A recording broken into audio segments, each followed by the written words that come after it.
Caroline Lucas, the only Green Party MP, has said that she's not going to run again in the next election. And she has represented the Brighton seat since 2010. She's a major figure in politics, probably has household name recognition.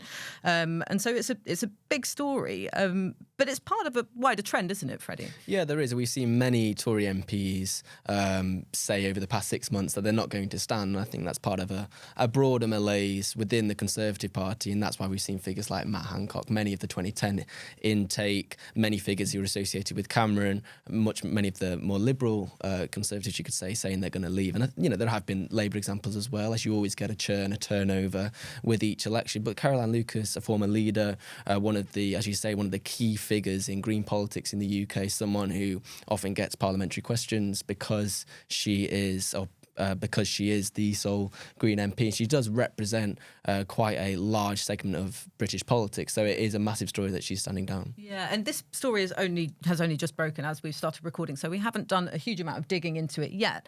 The reasons that she's given for standing down is that, she's achieved a lot in her role as an MP, but as a sole MP, it's very difficult to do that work and combine it with the, passion for the planet and fighting against the climate crisis that, is at the heart of her politics. And so she wants a little bit more time to do that. That's what she said. I assume from, having interviewed Caroline Lucas and a number of people about green politics over the years, that there's more to it than that. One of the things that she was always worried about was sort of the Nigel Farage effect. So the fact that she was the only person who could ever truly lead the Greens. There was no one else that anyone had heard of. And, you had various leaders take over in her wake who didn't cut through. I think now the party feels that it's in a good place in the hands of its two newish co-leaders, Adrian Ramsey and Carla Denyer. So perhaps she feels that the work of succession has been done, and now she can sort of leave it in safe hands in terms of those two figures.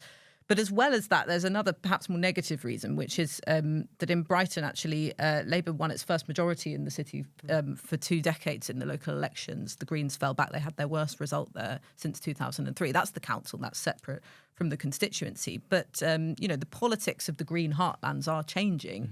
They actually won 3/4 of their seats off the Tories in 2023 in the most recent local elections. There is the potential for a slight identity crisis coming up for the Green Party as it tries to make sure that it holds on in those Tory sort of rural English areas where it's suddenly had an advance.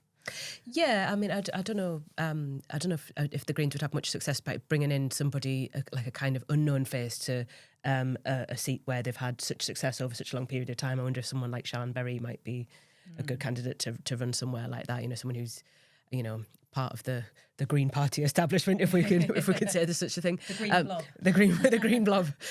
But yeah, I think it's interesting. I mean, in terms of, for Caroline Lucas, this period of time must have been quite a strain in many ways, because she's been the most high-profile Green Party MP, has had all the parliamentary duties. She's kind of had a lot on her shoulders in terms of like fighting for the cause for her party political Green agenda. Yeah. And I can understand why she'd want to take a different role in trying to achieve what her party wants.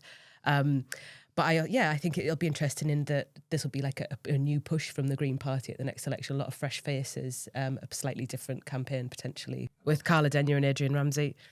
And I think it'd be an interesting period, like a sort of, I think you might see a more aggressive push from the Greens at this next election, and we'll see how much success with that they have. Yeah, I wonder if it puts to bed that, perennial rumour that if Labour got into power but needed a bit of help, then Caroline Lucas would be Environment Secretary.